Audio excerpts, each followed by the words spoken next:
Hi, everyone. Welcome and thank you for joining the online Golden Globe Foreign Language Nominee Symposium presented by the Hollywood Foreign Press Association and the American Cinematheque. I'm Gwen Diglis, Deputy Director for the American Cinematheque, and it's an important moment for us as for the past 17 years, the Hollywood Foreign Press and the American Cinematheque have been presenting this symposium at the Egyptian Theater. We closed our theater in March 2020, and we have moved our conversation online. So it's really dear to me that we are able to present this edition of the symposium online and to continue the tradition. The symposium is also streaming on the Golden Globes website and on our respective YouTube channels. Within this webinar platform, you can ask your question using the Q&A box at the bottom of your screen. The symposium will be during around like 90 minutes. I'd like to encourage you today to visit our website, americancinematheque.com, where you can find information about our upcoming programs, and we have a great lineup of conversation for next week, but also how you can support the American Cinematheque by becoming a member and making a donation. We are extremely grateful to the Hollywood Foreign Press Association for its ongoing support. The philanthropic work that the Hollywood Foreign Press does is extraordinary, and we share a passion for cinema, its communal experience, its engagement to the film community and to you, the audience. So it's my great pleasure to welcome the Hollywood Foreign Press Vice President, Ellen Honey. Hello, everyone.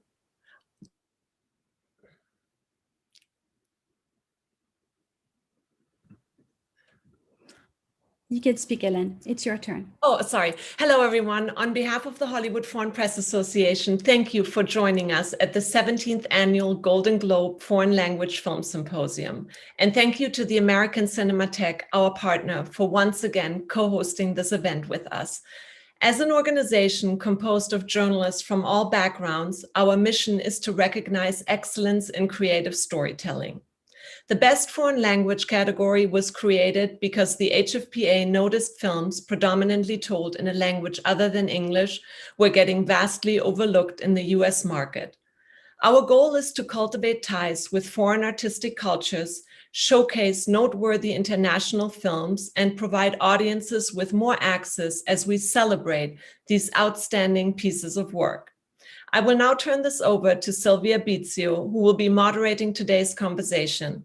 We look forward to a fantastic event, and don't forget to tune in tomorrow, Sunday, on NBC at 5 p.m. Pacific time for the 78th Annual Golden Globe Awards. But first, let's take a moment to look back at some of our past symposiums, as well as this year's nominees.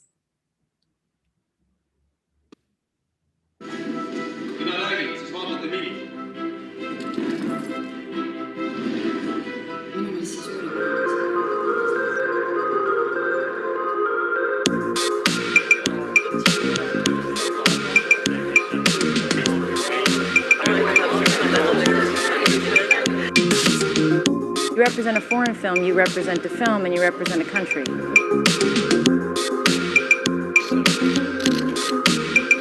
Too many directors here.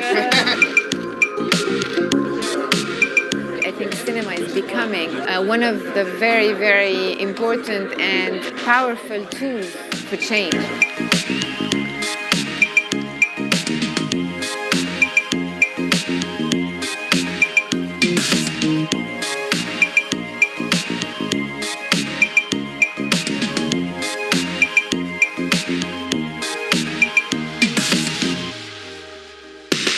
I find that in this kind of gathering, you don't only enrich in the way that you see things, but you end up making good friends.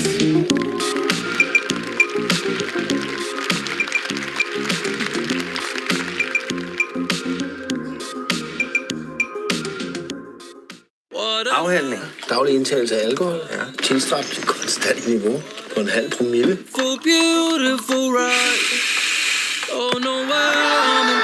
Det går nok langt tid siden jeg har haft det så godt, som jeg har det nu. Jeg tror bare, der er mere at hente det her. Jeg har hele tiden synes, det var fint, at I eksperimenterede alt muligt, men det her, det er over grænsen.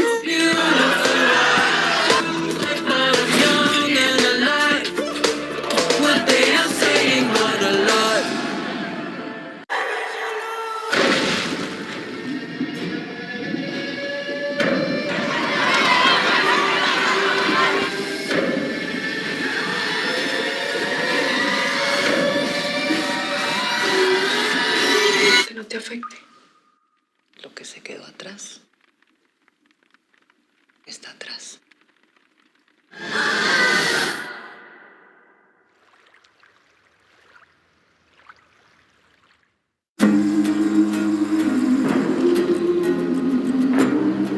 David, look! They're wheels! Wheels? 여기 대체 어디야? 집이지. 우리 새로 시작한다고 그랬잖아.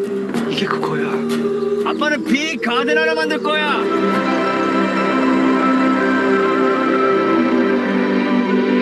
Oh, pretty boy, pretty boy. I'm not pretty. I'm good looking. L'uomo l'ho preso in affido subito dopo la tragedia. Io non ce la faccio più, sono vecchio. 2 mesi, non un giorno di più. Ma finché vivi qua, le regole le faccio io. Devi darmi una mano, perché da solo non ce la faccio. È proprio quando non ci credi più che succedono le cose belle. Tu vivrai con me. Rome, on pourrait commencer à chercher notre nouveau chien.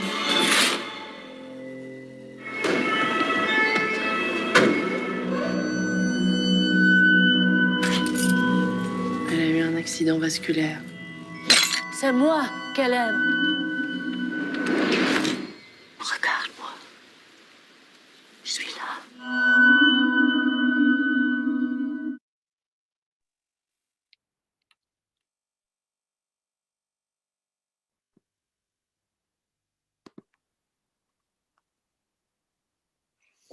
Hello, everybody. Good morning, and thank you for joining us. Hi, I'm Silvia Bizio. I'm a member of the Hollywood Foreign Press Association, and it is my honor to moderate the symposium today with these 5 wonderful filmmakers. So let me start introducing each of them. Jayro Bustamante, director of La Llorona. Jayro is a Guatemalan film director and screenwriter whose 2015 film Ixcanul was selected at the Guatemalan entry for Best Foreign Language Film. La Llorona is his 3rd film, and this year was also selected as the Guatemala entry and shortlisted to the international film category at the Oscars. In the guise of a horror film, La Llorona grapples with the genocide committed against indigenous people in Guatemala under the military dictator Efraín Ríos Montt in the early 80s. Welcome, Jayro. Gracias. Buonasera. Where are you, Jayro? I'm in Guatemala right now. Well, yeah, I'm used to live between Paris and Guatemala, and wonderful. with my baby, I want to be near to the family. Thank you. Lee Isaac Chung, director of Minari. Born in Colorado from Korean parents, in his 5th film, Chung draws from childhood memories, growing up as one of the few Korean immigrants in 1980s Arkansas. Stephen Young leads the cast next to well-known Korean actress Yoon Yeon-jeon, I hope I pronounced it correctly, That's in good. the role Yeah. of the endearing and spunky grandmother. Thank you for being with us, Lee. I think you are in Los Angeles, right? You're in. Yeah, that's correct. It's great to be here with you. Thank you so much. And such an honor to be with all these amazing directors. Thank you. The very Italian Filippo Meneghetti makes his narrative feature debut with Two of Us, France's selection to the international film category at the Oscar, also shortlisted in that category. Meneghetti wrote and directed this drama about 2 women in a secret relationship who live across the hall from each other. They are interpreted by wonderful Barbara Zukova and Martine Chevalier. Benvenuto, welcome Filippo. I think you are in France right now, right? Well, yes, I'm in southern France. Thanks for having me. It's such an honor for me to be with all these wonderful filmmakers, which I admire. And yeah, that's wonderful to be here. Thank you for joining us.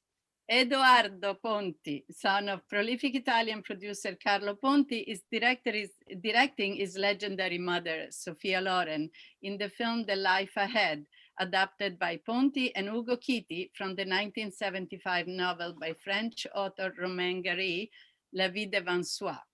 Sophia Loren is Madame Rosa, a Holocaust survivor who develops a deep relationship with Momo, a 12 years old Senegalese orphan. Welcome, benvenuto Edoardo. You're also in Los Angeles, right? Yes, ciao Silvia. And I second what Lee and Filippo said. It is truly an honor to be part of such a symposium and to be in the presence of such wonderful, wonderful filmmakers. Thank you.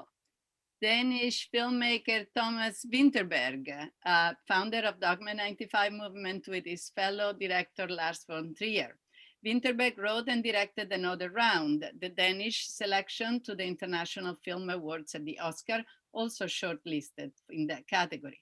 4 friends, high school teachers, test the theory that they will improve their lives by maintaining a constant level of alcohol in their blood. The wonderful cast is led by Vinterberg frequent collaborator and friend, Mads Mikkelsen. Welcome, Thomas. Are you there? I'm here. Thank you, Silvia. Hey, Thomas. I'm here. I'm in the high north. I'm in Copenhagen. It's a little after 8. And I too, like Ponti and Lee Isaac, and all of them are overwhelmed by the company of these great directors, I have to say as well.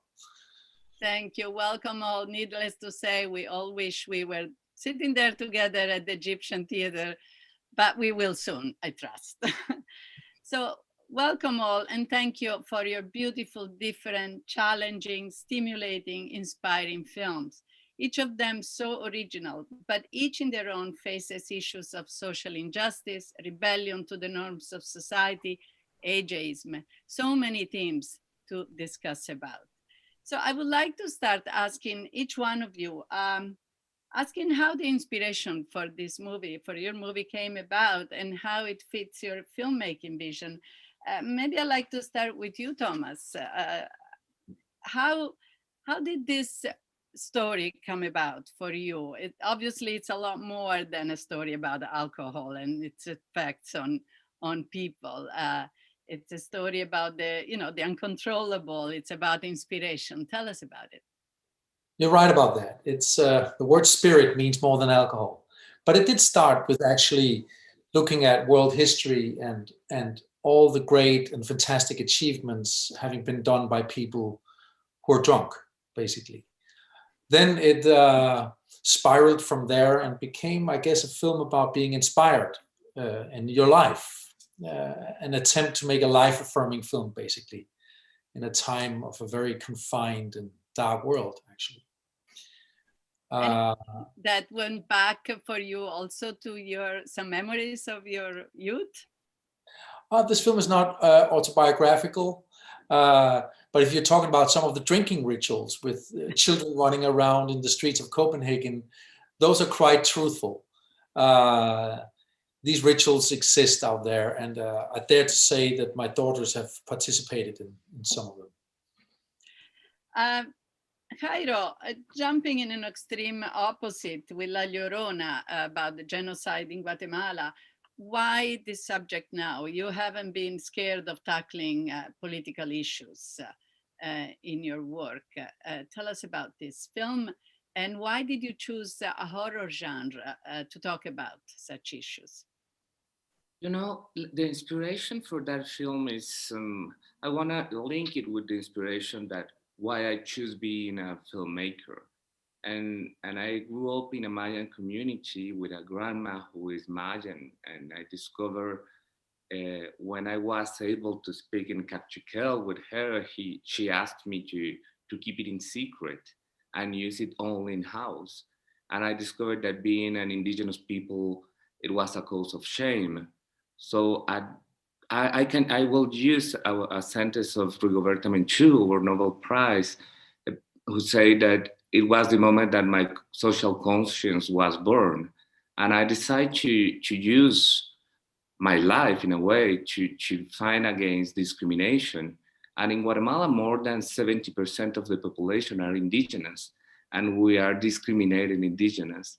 And one of the most important insults is Indio, who means indigenous people. And the other one is communist, and we use that insult to treat bad all the people who are defending human rights. So when you understand that we came to a country where being to defend human rights deserve an insult, you can understand that we live a genocide in full impunity. And in fact, that this film was not very well welcome at the beginning, from what I understand. Right? No. You know, we start receiving some calls, anonymous calls, to invite us to don't make that film. And I'm really thanks the people who called me to tell me that, because that we decide to shoot the film in the French residency and in the Italian embassy and in the Jewish university to be protected by that institutions. And during the shooting of the film, one of the minister of Guatemala, the minister of international relationship, she tried to stop the shooting. And thanks to the French ambassador, who continued doing the film. And so it was the fact that I decided to make an horror film too, because I knew that in my local audience doesn't want to talk about that. And so I decided to package the message in an horror shape, because people here love horror and superhero films. So to us, La Llorona is a kind of a superhero. So I use her as with all the horror elements and with her, the importance of the icon to tell that story. That's amazing. So it reaches also, that's a way of a wide-reaching audience, right? That's exactly. Yes. And right now there is a very nice phenomenon now, because La Llorona made a good way in festivals, and we won some prizes. And the film at the beginning, we were attacked by our people, and right now, because the prizes, Guatemalan people are proud about the film. So it's so funny, you know, when glamour came, the people changed their mind. That's interesting. Power of art. Lee, Isaac, you said this film, you know, it's autobiographical. Tell us, and I've read the beautiful essay you wrote about writing and how the inspiration of this film came to you in thinking about what you would want to do next. Tell us about that process of being inspired to write this movie. Sure. I'm glad you read that. I was feeling a little bit embarrassed about it, because I never know how to answer this question. The truth is, I didn't know if I'd be able to make films for much longer, just because I was transitioning into being a professor, and I thought really my career was ending. And I had a few months to write one last screenplay. And so what I did was really, I just sat down and I closed my eyes and I asked for inspiration, and I heard the words Willa Cather, and I'm not making this up, this really happened. Willa Cather, I didn't know who that is. I looked up, see, every time I talk about this, I think I sound a little nuts, but I went on this. I was very inspired reading. I went on this epic journey, I guess, going to the library and trying to figure out who is Willa Cather. I started reading her books. And I came across a quote finally that she wrote, that she felt like her life began when she stopped admiring other writers. She stopped trying to emulate other writers, and instead she turned inwards and started to remember and write about her own experiences. And she grew up in a farm in Nebraska, and I grew up in a farm in Arkansas. And something about that inspired me to sit down and just write out my memories. And that's how this project began. I wrote out about 80 memories. And once I had this big list of memories, I started to see a story take shape. And that was the basis for MINARI. Yeah. Which you also say that you don't want to identify too much as, you know, the search for the American dream, but a story, a universal story, really, of what it means to be an immigrant and to pursue your goals. I suppose so. You know, the memories are all based on the age that I was when I was around 5 or 6 years old. And when I was doing that exercise, my daughter was around that age. And I mean, she doesn't sit around and think about the American dream. When I was a kid, I didn't think about the American dream. And it's more the questions of family and relationships and how do we love each other. These were the things that were, I think, more internal and instinctive and more emotional. So that was really the focus of this film. Edoardo, another, you said you loved the book forever, and you've been thinking about that book and how important it was for you, the Roman Gary book. Tell us about the genesis, in fact, and how did you get to this film? Yeah, you know, I read the book for the first time when I was 16 years old. So essentially, you know, it's been a 30-year-old dream for me to make this movie. And what struck me then and still strikes me today is two things, really. It's first, it was the story of love and friendship in between these two characters that on the surface, you know, everything separates Madame Rosa and Momo. Race, religion, culture, generations, everything, you know, but in the end, you realize that there are two sides of the same coin. You know, they've both suffered great loss. They've both been raised, you know, without families, but what defines them isn't that loss in a sense. What defines them is hope and resilience. And that's where they connect. You know, they're both survivors. That was the first thing that very much inspired me.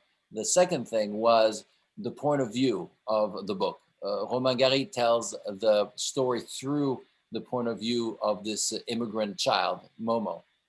And I find that so touching and so important nowadays. You know, we tend to, you know, live in the refuge of our own silos. You know, we are offended when somebody tells us something that doesn't jive exactly with our opinion or exactly what we think, when in fact, the only way to learn is to be confronted with something new, with something that doesn't jive exactly what you were thinking about. That's how you grow, that's how you mature. And to be able to tell a story and to be able to see life through the eyes of this young man was something that was very compelling to me. And that's also one of the reasons that I made this movie. Also a story that obviously is not just about, you know, a town in southern Italy and the stories of, you know, some refugees. It's a global story, and that's happening everywhere. And yeah, you know, it's you know, from the granular, from the details. If the details are authentic, if the details are real, then you immediately touch the vein of the universal.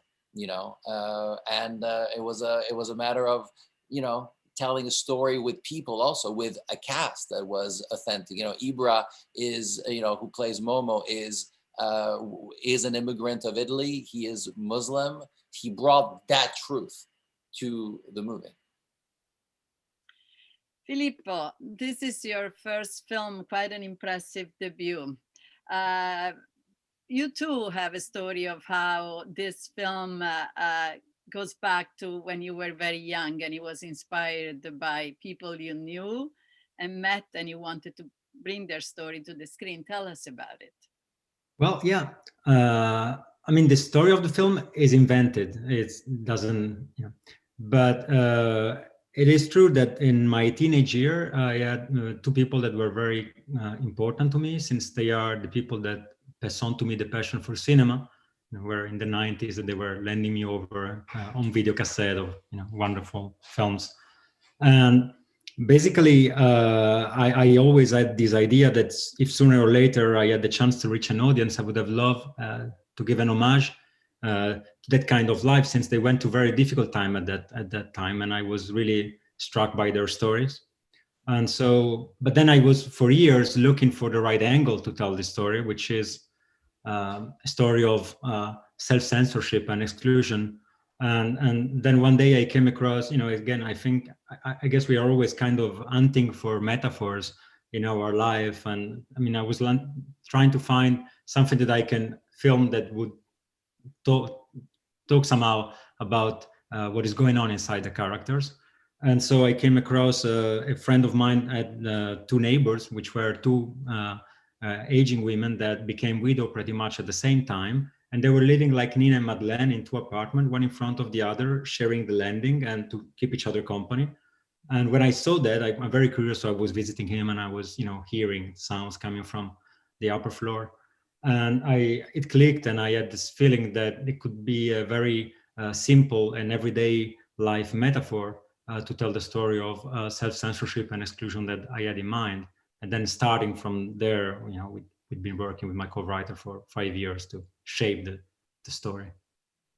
And how were you able to attract to your story to such wonderful actresses? Your first film, they also took a leap of faith on you. Oh yeah, and this is, they gave me this gift of trust in me. They were crazy enough, I guess, to do it. And they read the script. We sent them the script, and we met. And I don't know, I was just, I guess, trying to I don't know, to let them understand that I was, really caring about what I was about to do. And they were crazy enough to trust me. That's it, I guess. They liked each other from the very beginning, from what I understand, right? Yeah, but they met very close to the shooting, since Barbara lives in New York and Martine in Paris. So I was, I was really nervous about the fact that once they were going to meet, the chemistry was going to happen. So we arranged a dinner in Paris, and it worked, and I was very much relieved, actually. And since we are talking about cast, I would like for each one of you also to talk about your wonderful cast. Edoardo, I see you in front of me. I mean, Sophia Loren is your third work collaboration with her. Was she the perfect Madame Rosa from the very beginning? She was the only Madame Rosa. When I read, I think one of the reasons why I also fell in love with the book is when I would read it, I would hear my mother's voice. I would hear my mother's voice saying these things, because my mother at home is very Neapolitan, is very, very full of life and irreverent and funny, but also, has this sense of drama to her. And so it was really this perfect, this perfect fit, and then, it was, the trick was to find, an actor, a young man who could play opposite her, and I knew that it was going to be whoever I would cast, it would be his first film. So I just needed to find somebody that could kind of, stand up to her when he needed to stand up to her. So, it was a process, but all of the cast, it was really a matter of surrounding my mother with characters and actors that were authentic, that were real, that were true to their character. Abril Zamora, who plays Lola, is absolutely amazing. Renato Carpentieri. And when I work with my mother, what I try to present to the world is the Sophia that I know. The Sophia not spelt with a PH, but spelt with an F, the way that she was born. And it was really a process of exploration of authenticity and truth in that sense. Yeah, Isaac, I was wondering, I read somewhere that your father was very excited about you hiring your wonderful actress from Korea, because she's such a legend. Is that true? How did you think about her right away for the role of the grandmother? Yeah, my dad was very excited. I think he was in general very worried about me and my future stability and success as a filmmaker, until I said I cast Yoon Jung. Then he said, "Oh, okay, you've made it. You're going to be okay." He's just, she has always been in our homes. Like she's just always on TV when we're watching Korean television. She's in so many important Korean films. And I didn't think about her as I was writing the script, because I never imagined that I could cast her. But when I was living in Korea and teaching, a mutual friend got us in touch with each other. And she's just a wonderful woman, and we hit it off really well together. And I think her big question to me was, is this coming from a real place, this film? And once she found out that it was, that was enough for her, and she wanted to do the film. My dad likes to say about her that she's one of the few people in Korea who could curse and you love her for it, and she's more beautiful because of it. And that's kind of what we needed for this role. She speaks her mind, and you just respect her all the more. And I think this film captures a lot of that spirit in her. Yeah, I did hear in an interview, she said she felt this film was really authentic. Yeah, I'm really mattered grateful to she her. feels that way. Yeah. And I've been curious about trying MINARI since. Oh, you should come here. Yeah, we can go for some together. Jayro, you talked about your relationship with Maria Mercedes and how your friendship also developed, and what was how important was it for you to have her in your film? I have a lot of reason to have Maria in my film. One of the reasons is the fact that because we are a so small industry, as a movie industry in Guatemala, that we just made 3 or 4 films per year. That means that each time that I work with an actors, I have to form the actors to become an actor. And Maria, I found Maria 6-7 years ago in a market in a Mayan town. I was making a big casting, and I was in the market in the middle of the flower because it was our place.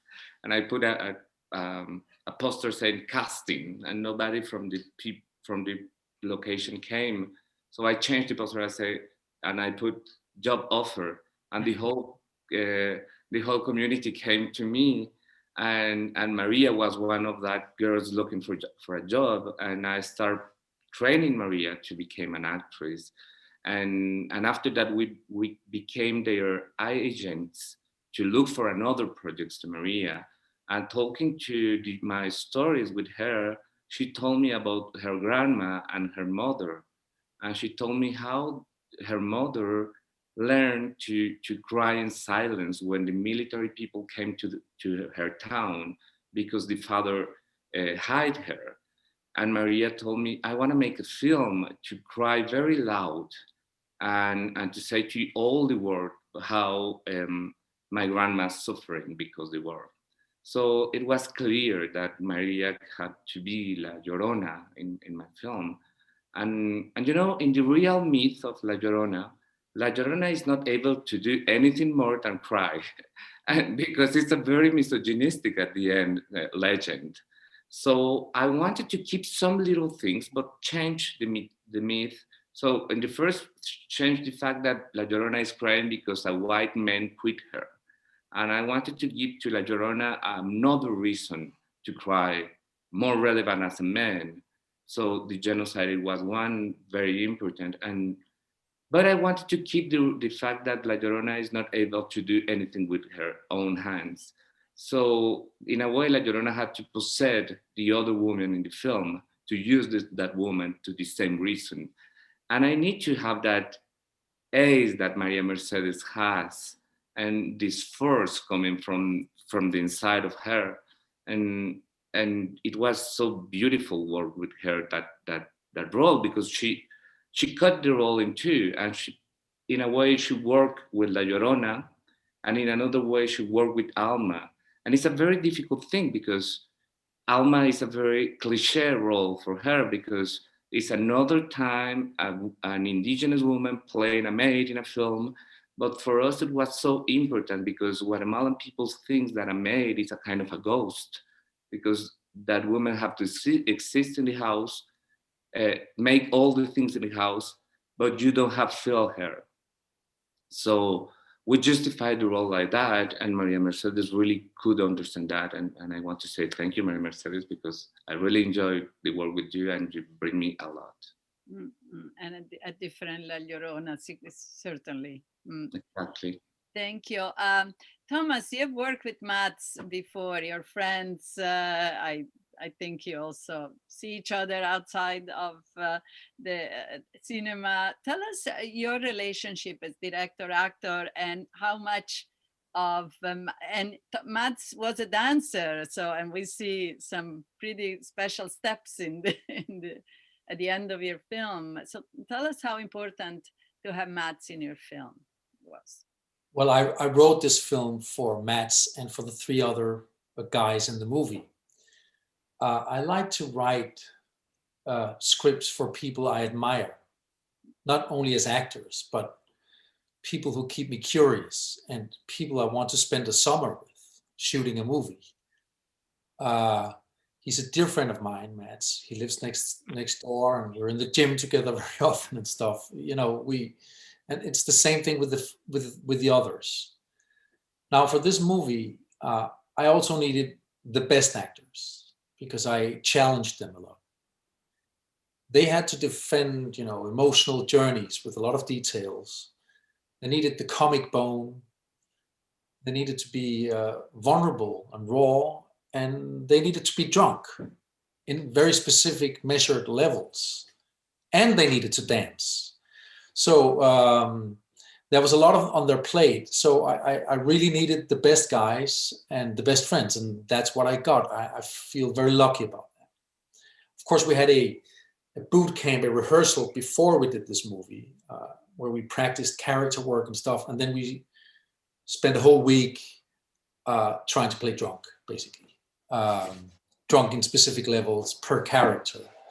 How is this particular character on this particular percentage and stuff like that? Because it's pretty difficult.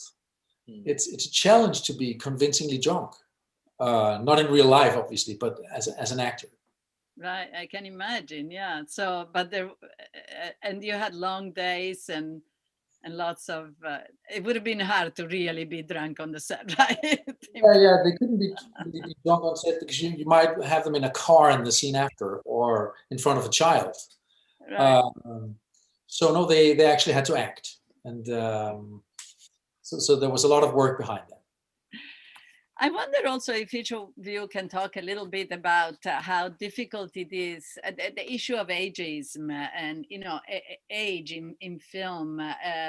Filippo and Edoardo, especially you and Jayro in your film too.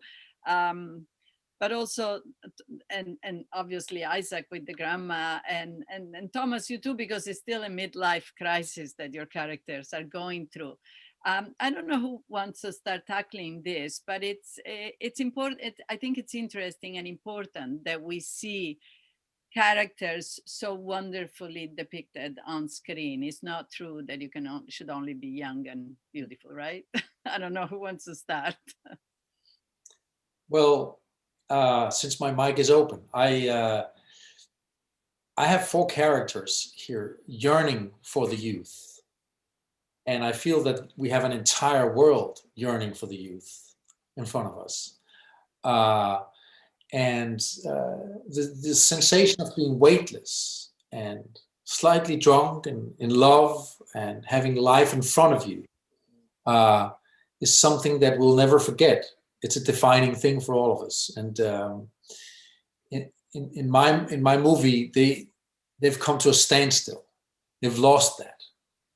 And they're desperately trying to achieve being inspired again, trying to achieve this sense of weightlessness, which is, I guess, what the end is trying very physically to show in a cathartic moment of dance. So I guess that's one of the main themes of the movie.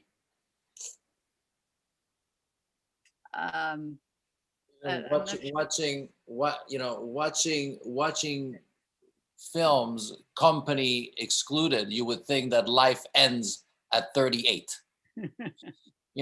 But life in a way begins at 40 because you have enough experience to have perspective. And what was really wonderful is when I offered the role to my mother, who was 85 when she made the movie, inside of me I was like, will she have the energy? Will she have the stamina? Making a movie is a marathon. you know.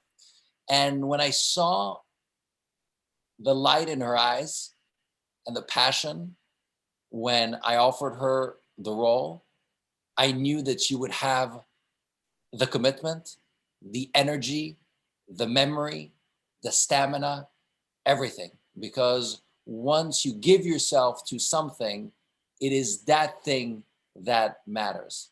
So, and it's wonderful because, you know, at 85, my mother did something that is, you know, at the height of her power, you know, and it's a beautiful testament to people that feel, you know, maybe at 70, maybe at 80, my better days are behind me. They're not. It's a question of choice. If you choose that they are, they are. If you choose that they're not, they might not be, you know. Isaac? Yeah, I just reflecting on the question, when I draw from my own life experiences, I just feel like the interactions I have with people of all ages within my own family, that's very precious, that dynamic of young and old together. There's a wisdom of youth and there's a wisdom of older age, and somehow both need each other. And there's a mutual dependency that we all have. So I guess it's that feeling of balance that I'm always very much interested in. How do we, as a society and people, and in our stories, reflect that kind of balance? And that's something that I hope Minari would do. Filippo, you have to. Well, you show us that it's possible to be above 50 or 60 and be beautiful and caring and in love and alive. And in your film, tell us about it. Well, yeah, that's one of the reasons I made the film, actually. This idea that I had this feeling that this representation was lacking somehow. I just, you know, we said before, we are so much obsessed with youth and the body that has to be something perfect. And I really wanted to show, and I think the actresses do that you can be beautiful at 70 years old and charming, and really one of the first conversation I had with them both, and actually the first conversation we had with both of them was, I'm gonna shot very extreme close up and we're not gonna have much makeup. Do you agree? Do you feel you want to do that? Because I really believe that every wrinkle, it's an emotion. Every wrinkle tells a story, and I'm moved by it in my life. I mean, when I come across that, and I hope that we could share that with the audience, and that the audience would have been moved by it as well. And yeah, I think you know, if I get to 70, I would love to be, you know, living life to its fullest still. So, and that's one thing I wanted also for the film. Jayro, we haven't heard from you yet on this issue, but that issue is also in your film. Maybe even looking back and how Guatemala looks now at that generation. So can you talk about that? You know, the two generations, the dictator and his wife, and La Llorona. To me, use generation to tell the story was, in a way, in two different experiences. In a way, I wanted in my narrative tell about how Guatemalan is divided in that kind of generation progress, because all the people who are very conservative and they are continue perpetuating the discrimination against indigenous people are that generation that don't want to change. And I think they don't will change. And they really need La Llorona coming to and possess their soul to make them feel how that people suffered. And that was the concept. And after that, there is the actors behind. And Julio Diaz were 23 when we shot the film, and Margarita Kennefic, I don't remember. and so, but you know, it wasn't just a shooting. It was 6-month training, and they were training with the other actors, and we never feel a difference in reality, and because the energy and the passion is still there. And they are big and very famous theater actors in Guatemala, and they had this kind of humility to tell me, I will put aside all my tools or all the things that I know coming from theater, and please teach me the new tools that I need to make a film. And at the end, there is a very similar work, but they were so open and so young in their way to abort that character that it was a gift. As we are talking, we're also getting a lot of questions from our audience, which I'm seeing is quite a lot. And one of the questions that popped up is how difficult it was for each one of you to make this particular movie in the industry and in the place where you were, or if you can tell us how each of these movies got done and developed. I'm not sure. You want to start, Jayro, since you have the mic up?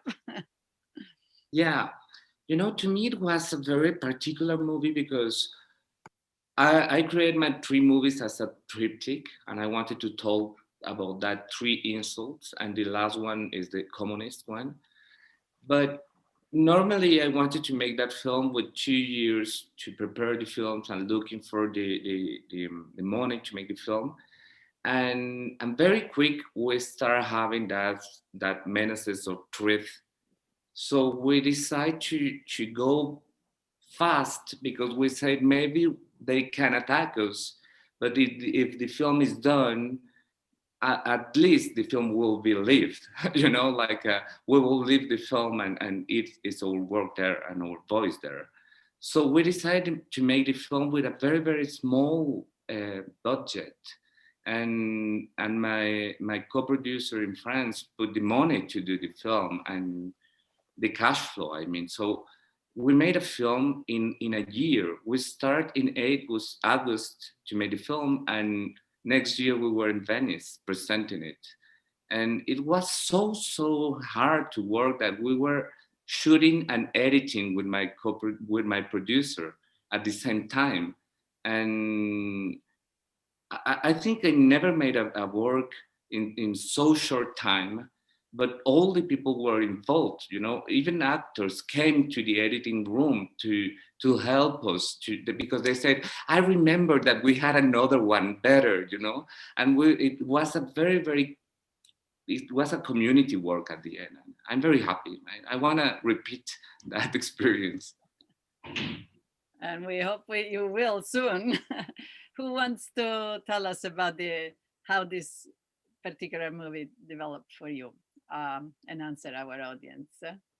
I guess my mic's open. So right. Yeah, kind of like Jayro, we were very fast in the way that we had to shoot. I think A24 came on board in April of 2019, and then we had to go into production by July. So we had very few months.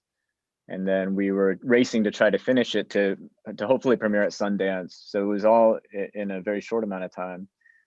So every day felt so rushed, and we had 2 very young kids.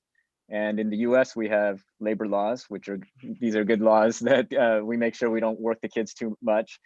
So we only have the kids on set for 6 hours a day, and they happen to be in almost every scene. So that made the shooting very difficult to do that in 25 days. But really, the hardest part of this film for me was it felt so emotional, and I wasn't expecting it to really go there because this was probably the most personal thing I had ever made. So that attempt to just try to keep it together and try not to let my emotions get in the way, and try not to be self-indulgent while I'm making this film, that was an unexpected challenge for me. And I just realized how exhausted I was when we finished on that last day of wrap, and I just felt the weight of the world lifting from me, and I was hugging Steven Yeun and Hanyeri, and I still remember that as maybe one of the happiest moments once we had just wrapped production. And I'm sure all the directors understand that feeling when you wrap production and you just feel this weight lifting. So yeah, that's the way it was for us. And you shot in Oklahoma, right? But right near not exactly in Arkansas, but very similar landscape. Yeah. In a Umang farm, I heard. That's right. The farm that we used was actually a farm that's run by Hmong immigrants, and they also had a trailer home there, and they also had their grandmother living there with them. So kind of the real life was mirroring what we were bringing to that farm. And I just kept reflecting that the making of the movie is actually a lot easier than the work that this family's doing on the actual farm, and you could just see it in the work that they do. Yeah, and you bring it to the screen too. Appreciate that. Thank you. Thomas, how hard, or Eduardo? No, Thomas, please, Thomas, please. Well, thank you, Eduardo. Well, a film about drinking was not difficult to finance in my country. And in a lot of countries, it would be probably as easy as in Denmark. Italy, so, probably. So, France, whatever. But on a personal level, this was unlike anything else I've tried, as my private life fell apart as I lost my daughter 4 days into shooting this film. So I guess this film kept me away from insanity. And I had a structure in my life. I had people to meet every day who embraced me and who carried me through. And we made this film for her and about her generation in her classroom. So that was the only thing that made sense. So if you ask me what was hard about it, this is beyond any comparison what was hard about this movie. Right, there you go. Film has been embraced in the Danish market very much, right? Quite successful. It's a massive box office hit, which doesn't surprise me with this topic in Denmark. But what has surprised me is that people embrace it abroad. It's an overwhelming sense of satisfaction, really. And it feels to me like when I watch Lee Isaac's very, very beautiful film, or the other beautiful film that I've seen, that they're very, very particular. They're not very general. They're very particular about their culture, their exact thing from their exact country, which makes them universal, ironically, which makes them very rich to other people. And it's interesting to see how when you dig into your own backyard or your own past, as Lee Isaac does, or with your own mom, as Edoardo does, it becomes grand somehow. It's a fantastic sensation, I have to say. Thank you. Eduardo? First of all, I'm sorry for your loss, Thomas. I had no idea, and I can't imagine. I cannot imagine what you went through. So I'm really sorry for your loss. Thank you, Edoardo. Thank you. So for us, it was as I said, I fell in love with this book when I was 16, and so I decided to put my efforts where my heart is. So I had no producer at the beginning. I had no distributor. I had nothing. I had me, and I had my mother, which is already a lot because she's a wonderful actress. And I decided to go ahead and option the rights by myself, and I got in touch with a wonderful screenwriter partner of mine, Ugo Kitti, and we wrote it on spec. It took us, a year and a half to 2 years to write it. And then we started the process of shopping the script around with my mother attached in this beautiful story based on this book by Romain Gary. And Palomar, this great Italian production company, came on board, and they were the first ones who really kind of believed in the project. In parallel, I had this wonderful contact in Netflix, an amazing young woman by the name of Sarah Furio, who also was tracking the project, was kind of a fan of the idea, of the project. And as we finally found the money for the film, which was all, equity and state subsidies from Italy and all these things, the way that you couple a very independent film together, the way that we all have to do it, and with a micro budget, very fast schedule, which was difficult because just like Lee, I had also 3 children in my movie. And I, and by definition in Italy, you can't work more than 10 hours. So it's not like in America where you have 12, you have 10 hours in Italy, which makes for a very civilized schedule. But you also have this burden on your shoulders, like, oh my God, I only have 10 hours a day. So you have all these things, but you know what I feel? I feel like all these obstacles end up becoming the soul of the movie, and and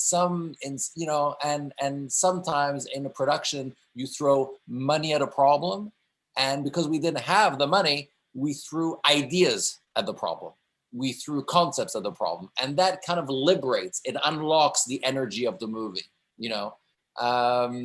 and then halfway through, when we started editing the movie, our friend from Netflix, Sarah Furio, came and saw the first 10, 15 minutes of the movie, and she responded to it, and that allowed us, of course, from this really small, micro-budgeted independent movie to then, be elevated by the distribution, just might of Netflix, and being able for millions of people to see this movie in a way that I could never ever have imagined. Filippo, how hard was it? Thank you, Edoardo. Filippo, how hard was it for you to find the financing for this movie? How did you manage? Well, it's a first feature, so it's hard by definition, I guess, to finance. And so for me, it was it took 7 years from beginning to the end. And yeah, it was, and then it's a first feature with the 2 main characters that are 70 years old, and there's a stroke and there's sickness, and not super appealing for the financer. And the production company is a young production company, and I'm really grateful to my producers at Paprika Film, because they I wrote the film with my co-writer, with Marisol Bovorasmi, and me, her, and the producer. We've been, we kept going, together, keeping that together for the 5 years that took the financing. And so, you don't, and this is important to say, you don't make films alone. It was so important for me to be with these other people that were fundamental to the project, because your energy, you feed each other. And so when we got to make the film, again, as everybody, we didn't have many days of shooting. So it's crazy the way you wait for 5 years and then everything happened real fast.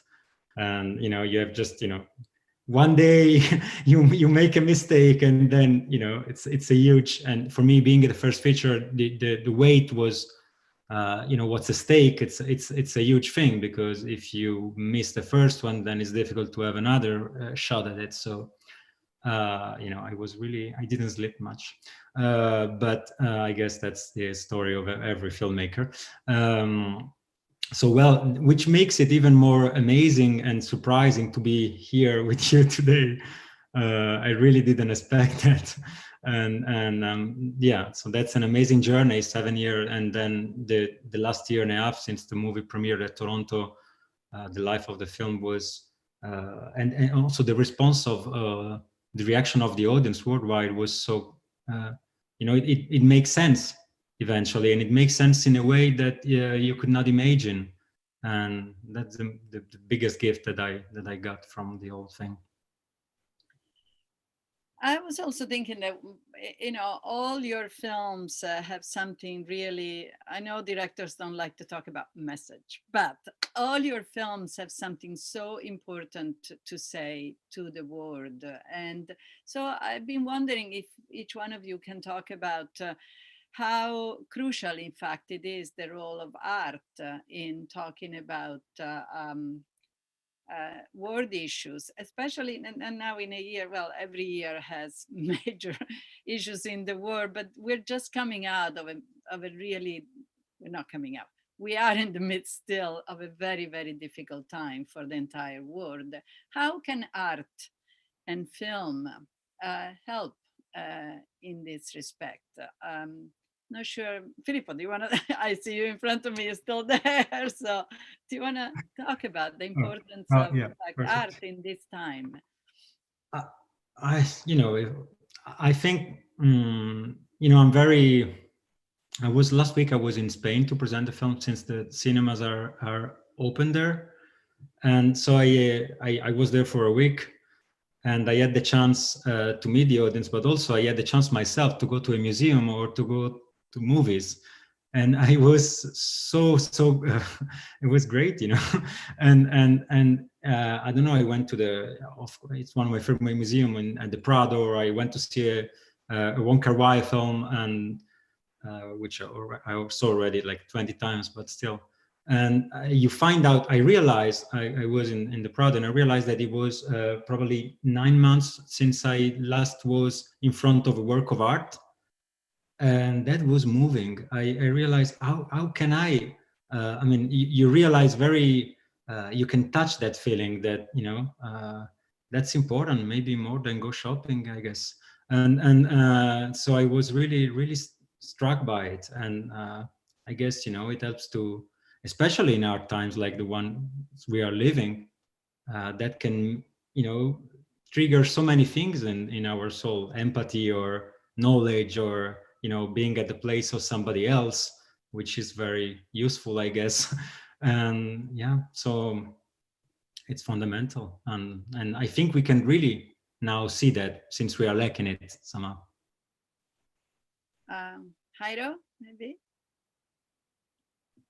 Yeah, I want to talk about that question from the point of view of somebody who lives in a country without art. And at that moment, you can understand how important it is. And you can understand how important was for our government to keep up in silence the artists, and why all the artists was the first who they disappear.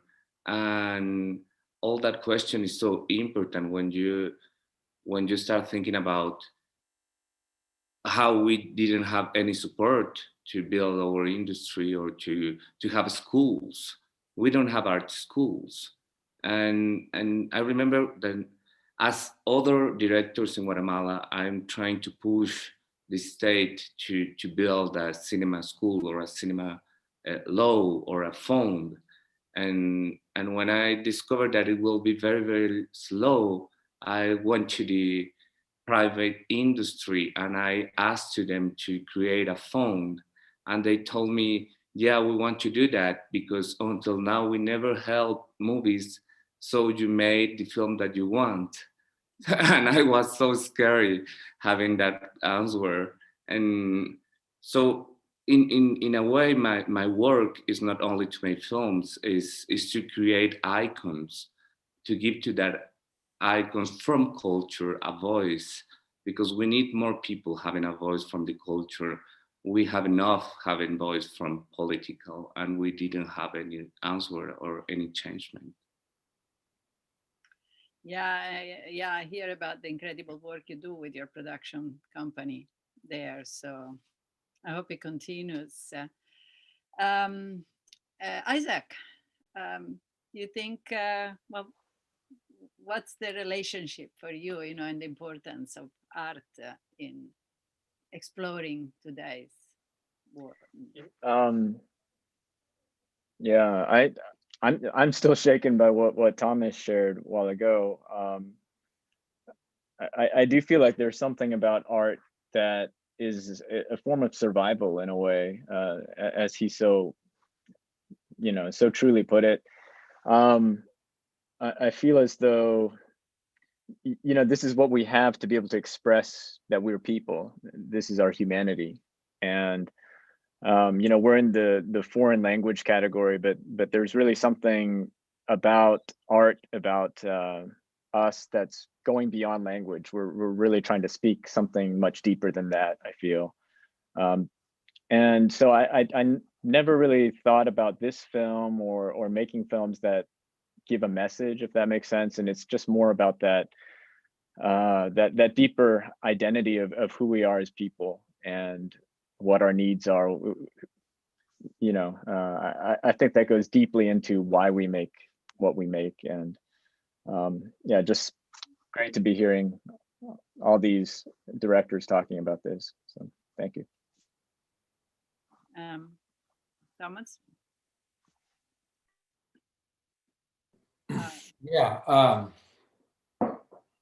art has always been incredibly important. I guess everyone knows the quote from Churchill during the war when he was asked, "Are you going to cut the cultural budgets since everything has been bombarded and we're in financial needs?" And he answered, "Then what are we fighting for?"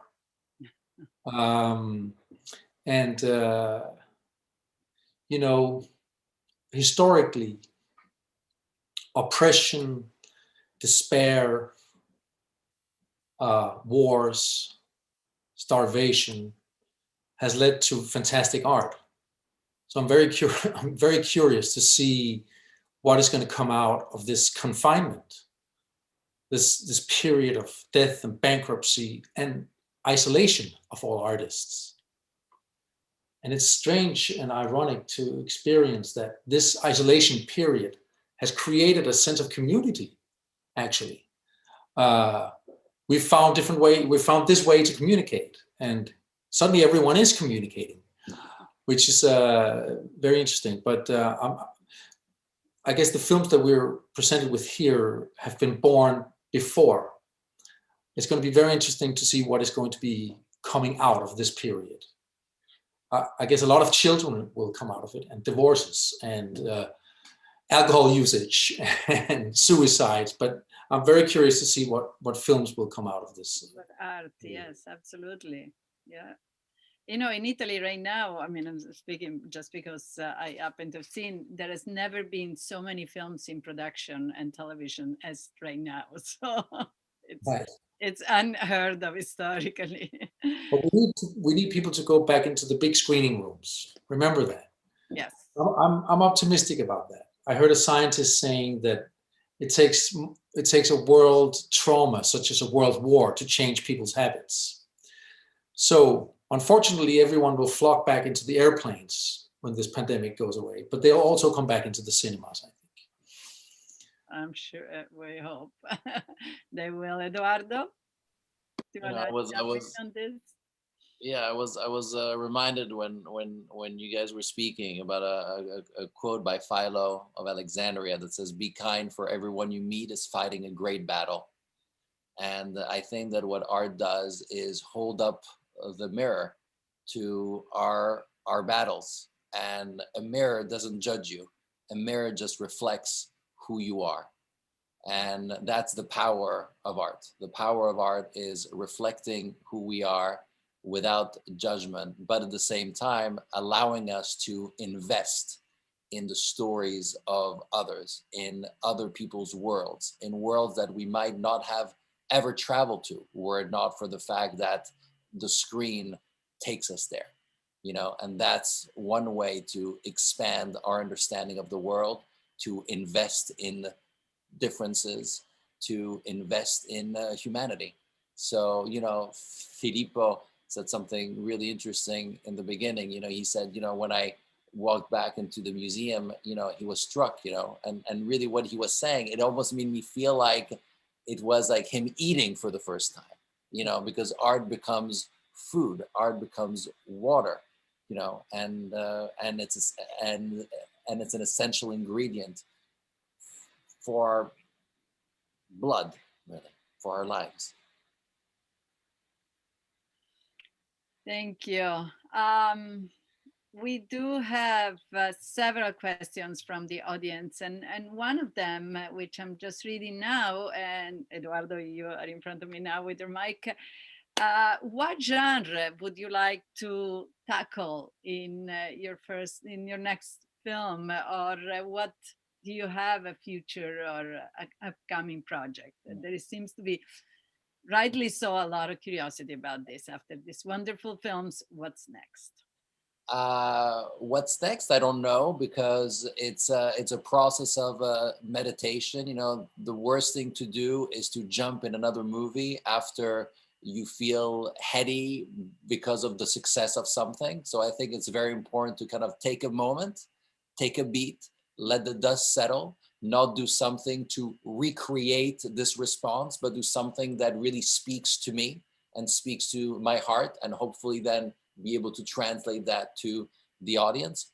One day in my life, I will direct a musical. Yeah. One day I will do it. It might not be now, it might not be in 10 years, but one day I will direct a musical. I just, the music, it just, the whole energy of it. Music is such a big part of my life. You know, my maternal grandmother was a pianist. My brother is an orchestra conductor. I've been steeped into music all my life, and it would just be a great, great dream. I don't think it's going to be my next, because I might not have the courage for that. But one day it will absolutely happen. Okay, noted. Thomas? Another genre, a genre that you would like to answer. I have a dancer for Edoardo. I don't know how well he sings though, but he can definitely dance. Actually, I want to pick up on what Edoardo said about settling down after the success and stuff. I once received an advice from a Swedish director, Ingmar Bergman, who said, always decide your next movie before the premiere of your existing movie. And I was like, what's that about? He said, two things can happen. One is you fail and you'll be perplexed and you'll try to rescue your career and be very aware of yourself. Even worse, you can have a success. It'll paralyze you. Huh. And I said, well, Ingmar, I'll be very busy if I decide before my premiere. I'll be in sound or in mix or in editing. He said, exactly. That's where there's very short from the heart to the hand. You make a snappy, fast decision, and it'll probably be more precise than the one you do later. That was his point on this. So I decided already, and I'm working on a series that I'm a Danish series, and I don't know the genre. I don't know my genres ever. I always find out when I see it on the shelf in the DVD store. The genre, you mean? Yeah. Ah, okay. Isaac? Yeah, I'm working on love stories. That's where this coronavirus led me. I just want the love stories. I think that's what I need in my life. So yeah, exploring that more. Jayro? Oh, I never consider myself as a filmmaker. I consider myself as a tell story before a filmmaker. So I'm not purist with genre, and I really want to play with different kind of languages in movies. So I'm really love to make a love story or a comedy, black comedy, and I'm trying to develop some different projects. But as Thomas say, I decide to make my next story. I always decide by concepts, like right now I want to use that concept, and right now I want to talk about how we are preparing our new generations. And so I'm very interested to look for in the childless time and in the lesson that we were given to the new generation. So I'm focused on that. Filippo? Well, I don't know exactly, so I guess it's too late to follow this wonderful Bergman advice. But I'll keep that in mind. It sounds very good. We all feel guilty now that we're not following Bergman's advice. We all feel guilty and foolish that we're not following. Definitely. So thanks, Thomas. I'll keep that in mind. It's a wonderful advice. Too late. But yeah, I guess. It's Edoardo said to let this dust settle, and it's something that I'm trying to do now also, especially. And also, there's one thing that I'm thinking about. What happened the last year and a half was so striking, and I kind of think that even if you are not taking any social issue or anything, I guess it's important to. I see that this way, that my work resonate with the things that we are living, and try to. And so, first of all, I should understand what we are living.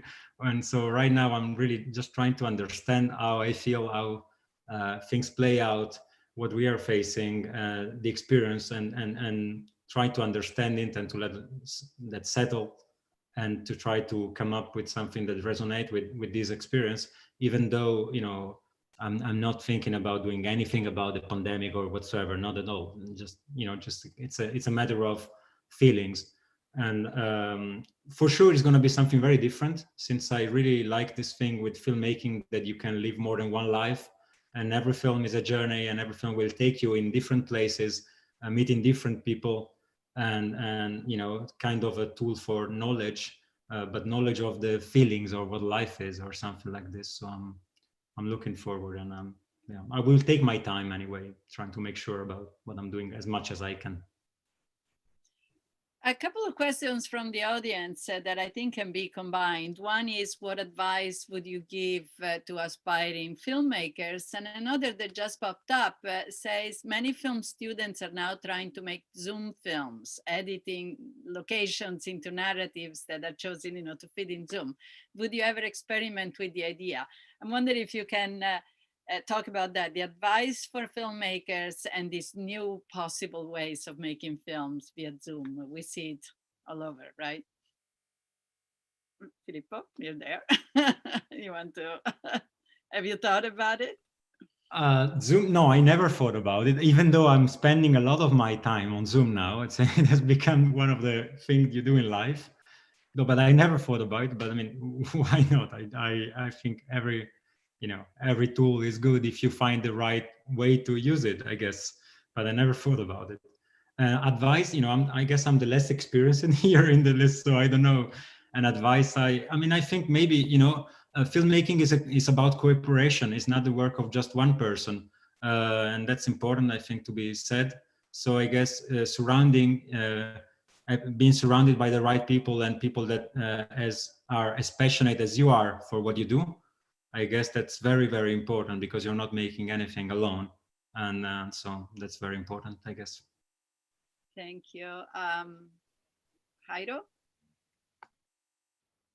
Oh, I share the same thing with Filippo about Zoom. If somebody find a way to use it, and personally, I consider that we have a kind of a Bluetooth as a human, and there is a lot of things that we didn't need any language to share with the other, and when we are together, it works better. So I'm really appreciate the fact that in making a film we can be a group, and we can live together and share together and be in presence. So if somebody finds the good way to work like that, please make us assume to explain that. And in another way, to the new filmmakers, I want to tell to the new filmmakers who are doing the same work that a lot of Latin American people are doing, without really schools and without budget to work. And I think they have to understand that it's very important to do, and it's not very important to show all that we did. Sometimes we just did a film because we were training, and we have to be smart with some kind of works, because in industry as mine, sometimes we show all that we did just because we are proud about that fact, and each film is a mark, and it's very complicated after a film who is not very well finished, and it's not because they are not talented, it's because the situation that we work change the mind of the people who watch our previous films. So just keep it in mind, because I know a lot of very talented filmmakers who show some little works and they have a lot of problems to continue right now. Thank you. Isaac, suggestions, advice for filmmakers and the notion of Zoom?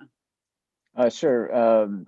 I guess the advice I tend to give is from a mistake I myself made, to not let filmmaking be all that you have in life, to not let that be your only thing in life. And I think for me, it was important to learn that you really anchor yourself in something and you live life fully. And from that, you can actually tell better stories. And that's been important for me to figure out.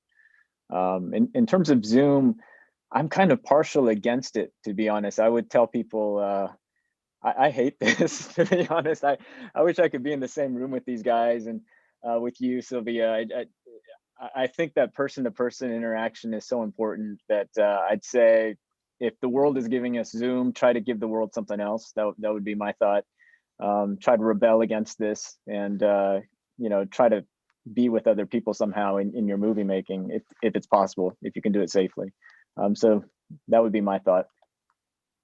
Well, thank you. Thomas? Well, I guess the creative process, or actually a general process of living, is about forgetting yourself. That's very important. As an actor, to be in the moment, you have to forget about who you are. And it goes for all of us. That's the happiest moment you can achieve, when you forget about yourself. So if you find yourself discussing with yourself, what kind of director am I? What kind of stories would be great to tell right now? What would be great for my career? Know that this is a waste of time. Turn the camera away from yourself, and that way, stay curious about the world around you and get your head out of your bum. That would be my advice. I hope everybody's listening. Edoardo? Have no plan B. No plan B. This has to become a question of life and death. It has to be the thing that you were born to do and that you will die wanting to do. And when your time comes, it will come. It will come. Also, find people that support you for who you are, that allow you to make the films that you want to make, that don't have some kind of other agenda. I was very lucky to meet the people at Palomar, Carlo Di Risposti, Nicola Serra, who really allowed me to make the movie that I wanted to make without any kind of, guardrails in that sense. That's very, very, very important. And I do believe, when Lee said what he said, he's so right. Don't make film your world. It's a means to an end, but it's not the end. Use the camera not as the universe you live in, but as the pen you write with. That's very important, because films are not about films. Films are about life, about choices, about humans, about our condition. And we cannot talk about our condition if we're stuck in a room. We have to open the windows, we have to open the door, we have to walk out there, we have to risk, we have to taste, we have to live, right?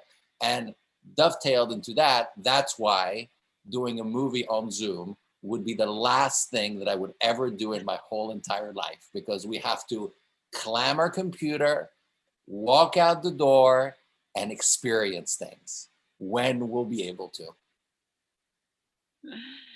And in the meantime, we are all watching your wonderful films, hoping that we can actually see them in a cinema together, because, and each one of them is so beautifully shot, so beautifully acted. They are never like this year. I really wish I was in watching them together on a big screen, but hopefully soon. So thank you so much. I know, Gwen, we are come to the end of our time together.